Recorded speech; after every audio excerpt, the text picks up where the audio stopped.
Bonjour, donc moi c'est Thomas Clavier, donc je suis coach agile chez Azae et puis je suis aussi enseignant chercheur à l'université de Lille.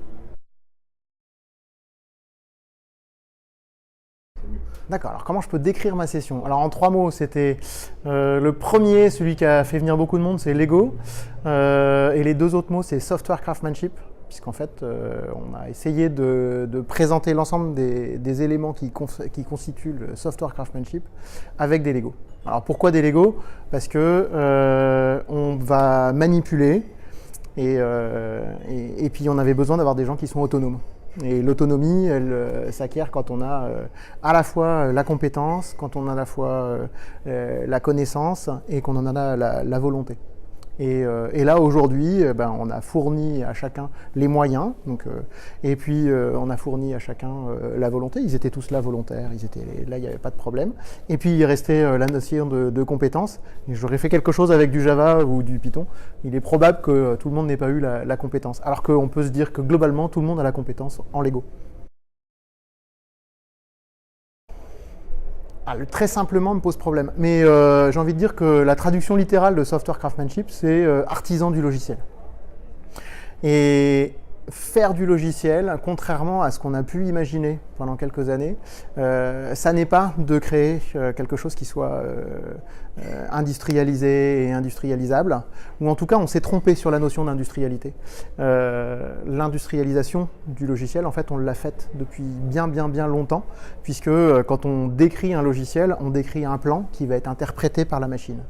Et en fait, depuis le début du logiciel, l'industrialisation est faite, c'est le compilateur et le microprocesseur qui sont capables déjà d'industrialiser le code qu'on fabrique. Et chaque fois qu'on va produire un logiciel, il est unique. Et chaque fois qu'on a un truc qui est unique, finalement, on se rapproche plus de l'artisanat plutôt que de l'industrie automobile ou de l'industrie pharmaceutique ou de l'industrie, enfin de toutes les industries qu'on connaît, sur lesquelles on a des plans et qu'on va essayer d'automatiser la fabrication de quelque chose. En fait, cette fabrication automatique, elle est déjà faite par l'ordinateur depuis des lustres. Et c'est pour ça qu'aujourd'hui, on voit réémerger la notion de software craftsmanship, même si finalement, quand on regarde l'histoire, c'est juste la remise au goût du jour de l'excellence technique qui existait déjà on va dire en 99 quand Ken Beck a parlé d'extreme programming, ou en 2001 quand on a eu le premier livre sur le software craftsmanship, et en 2008 quand on a eu le manifeste sur le software craftsmanship. Finalement, ça n'était qu'une remise au goût du jour de l'ensemble des pratiques extreme programming à l'intérieur du génie logiciel, qu'on avait un peu oublié avec le manifeste agile. J'ai envie de dire que c'est des sensibilités particulières, mais que tout est complémentaire, voire même que tout le monde parle de la même chose. C'est-à-dire que quand mes amis belges, enfin ils n'étaient pas que belges, il n'y avait pas que Patrick Debois autour de la table quand en 2009 ils créent les premiers DevOps Day à Gand. Et l'idée qui était émergente à ce moment-là, c'était pas de dire que DevOps c'était l'opposition des devs et des ops, c'était de dire comment on fait pour avoir une agilité qui soit globale à l'ensemble de l'entreprise. Et le craft, c'est un peu ça aussi. Chaque fois qu'on a essayé de modéliser, l'ensemble étant tellement complexe qu'on en oublie une partie ou une autre. Et pour moi, l'agilité, DevOps, le craft, tout ça, c'est un petit peu la même chose. C'est très lié et c'est très difficile de faire l'un sans l'autre. Non, du tout. Pour moi, c'est même capital que ce soit une responsabilité qui soit collective et que ce soit l'ensemble du groupe qui décide d'aller vers un peu plus d'excellence, d'aller vers un peu plus d'artisanat global. Et oui, on va continuer à avoir des mauvais artisans, on va continuer à avoir des gens qui vont détériorer la base de code, mais c'est pas une raison pour qu'on le réserve juste à certaines personnes. En fait, l'énorme défaut quand on réserve ça juste dans une seule équipe ou pour certaines personnes, c'est que ça reste cantonné à une élite. Or, pour que l'ensemble des équipes soient capables de produire quelque chose de qualité, il est indispensable que ce soit toute l'équipe qui a envie de progresser. Je pense qu'il y a eu toute une période où on a imaginé que le logiciel pouvait se concevoir comme étant juste un ensemble de briques de Lego qu'on va pouvoir assembler. Et qu'une fois qu'on l'aura construit avec les briques de Lego, finalement, ça y est, on aura quelque chose d'opérationnel. Et en fait, on s'aperçoit que la complexité inhérente au métier est tellement énorme que, d'une part, la seule façon de le décrire, c'est avec un langage qui est formel, et auquel cas, on retombe sur du code, quoi qu'il arrive, que ce soit du code visuel ou du code textuel. Dans les deux cas, on retombe avec un code qui est explicite et qui est vraiment formel. Et puis, de l'autre côté, on s'aperçoit que plus on fait quelque chose de générique, plus il est complexe et compliqué. Il a tous les défauts du monde. C'est-à-dire que, imaginez une voiture qui peut à la fois transporter 50 personnes et se garer dans Paris, c'est pas possible. Et en fait, on en arrive à se dire, finalement, on pourrait produire du logiciel juste pour un petit besoin. Est-ce que je produis une voiture qui peut se garer dans Paris, qui peut déplacer que 2 personnes? Ou est-ce que je produis un bus? Ou est-ce que je produis un camion pour pouvoir déplacer beaucoup de marchandises? Ou est-ce que je produis... Et finalement, on a déjà ça dans l'industrie aujourd'hui. C'est-à-dire qu'en fait, même aujourd'hui, dans la vie de tous les jours, on n'achète pas une voiture à tout faire. Ou alors, elle fait pas tout. C'est-à-dire que même le monospace que j'ai, il est pas beau. Il n'est pas racé pour la course. Il est pas, et il lui manque plein de critères qui font que globalement, il ne peut pas plaire à tout le monde.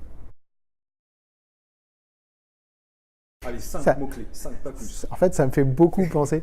Je ne saurais vraiment pas dire quels sont les critères de... on pourrait dire, si l'amélioration continue, quelqu'un qui est en permanence à chercher l'excellence et qui va continuer à s'améliorer en permanence, ça, je pense que ça fait partie du bon artisan. Mais d'un autre côté, ça me paraît tellement difficile de différencier le bon chasseur du mauvais chasseur que c'est excessivement difficile de voir. Si, on pourrait le voir au code qu'il va produire. Et alors, on n'a pas encore lancé le projet, mais il y a une idée émergente derrière de se dire, est-ce que si on montre du code, parce que finalement on a ça aussi, on le voit dans les équipes, si on montre du code à 2 équipes différentes, qui ont des pratiques différentes, qui ont des cultures différentes, mais il y a une équipe qui va dire ça c'est du super beau code, et l'autre équipe qui va dire non, c'est dégueulasse. Et l'un dans l'autre, lequel est propre, lequel est sale, je sais pas, puisque ça dépend des cultures de chacun. Et que la seule chose qui est importante, c'est est-ce que le code est maintenable, est-ce que le code est explicite, est-ce que le code... Typiquement, si je partageais 2 livres, on pourrait dire, je ne me rappelle plus de l'auteur qui avait écrit un livre avec une seule phrase. Il y a des gens qui ont dit c'est un super livre, et d'autres personnes qui ont dit c'est juste illisible. Et les deux se défendent. Et finalement, on a la même chose dans le code. Le code, ce n'est que des lignes de texte. Et quand on compare le nombre de lignes de texte d'un Linux ou d'un Windows avec la Bible c'est tout petit. Je ne pense pas que ce soit un éternel recommencement. En revanche, il y a un problème de base que je vois, c'est que globalement, on a de plus en plus de développeurs sur le marché du travail. Enfin, non, ils ne sont pas sur le marché du travail, mais il y a de plus en plus de développeurs sur la planète. Les derniers chiffres que j'avais, c'était à peu près x2 tous les 5 ans. Et ça se confirme avec l'IUT, c'est-à-dire que quand j'ai commencé, on était une promo d'un peu moins de 100 et on vient de rentrer une promo d'un peu plus de 150. Globalement, on multiplie par 2 tous les 5 ans. Eh bien, ça fait qu'il y a de plus en plus de gens qui sont à faire de l'informatique, alors que finalement, ça n'est pas leur vocation, leur essence. Et donc, on en arrive à avoir derrière des gens qui font ça juste pour manger, et qui ne sont pas du tout passionnés par la technique, qui ne sont pas du tout passionnés par le code. Et donc, quand on confronte des gens qui sont passionnés par le code avec des gens qui sont là juste pour manger, on se retrouve avec des choses qui sont difficiles. Et pour moi, c'est arriver à faire en sorte que ces gens-là arrivent à travailler ensemble, et arrive malgré tout à avoir quelque chose qui soit maintenable, qui soit opérationnel, qui soit... voilà. Et donc on pourrait mesurer la qualité du code à sa capacité à être restructuré, à sa capacité... et donc voir s'il y a des bugs qui montent, voir s'il y a des... C'est-à-dire que quand on parle avec des équipes, ou avec même des gens du métier, et puis qu'on leur dit, nous, ça nous est arrivé de livrer du code, et on a construit du code, et en 9 mois, le code est sorti, et à la fin, il y avait 0 bug, ça leur paraît impensable. Alors que pourtant, c'est techniquement faisable. Il n'y a aucun problème. On peut arriver à livrer sans bug. Mais pour ça, ça veut dire qu'on fait de la qualité.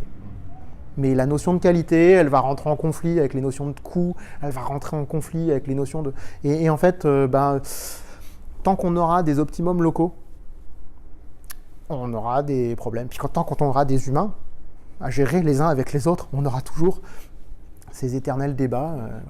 Et finalement, c'était une copine qui est philosophe qui nous avait entendu discuter un soir, puis à la sortie, on était frustrés de ne pas avoir sorti de solution, qui nous avait dit « Bah, les gars, à votre place, je ne devrais pas m'inquiéter, ça fait juste 2000 ans que les philosophes se posent la même question. » En fait, c'est normal de ne pas arriver à une conclusion.